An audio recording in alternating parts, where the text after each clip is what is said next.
Остана уште неколку денови за пријавување за регионалниот избор на спортист до 18 години истокот во организација на М-нет телевизија, а се опфатени повеќе општини од источниот дел на Македонија.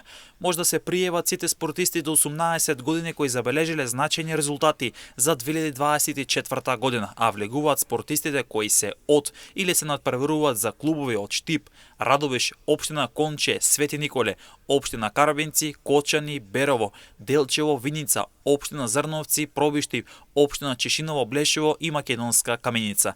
Пријавувањата ќе може да ги направите во текот на оваа недела, односно заклучно со петок 7 февруари, кога пријавувањата ќе бидат затворени. За условите и критериумите подетално може да се информирате на нашиот вебсайт mnet.mk, од каде исто така можете да ја превземете пријавата за пријавување, а истата може да ја доставите електронски или во просториите на М-нет телевизија во Штип.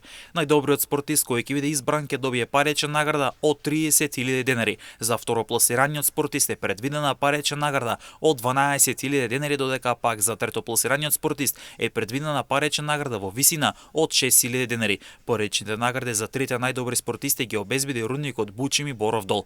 Минатата година М-нет телевизија го организираше првиот избор за најдобар спортист до 18 години за 2023 година. Избор кој беше локален, односно за град Штип. Додека пак оваа година изборот за најдобар спортист до 18 години во организација на М-нет телевизија ќе биде регионален, односно влегуваат 13 општини од источниот дел на Македонија.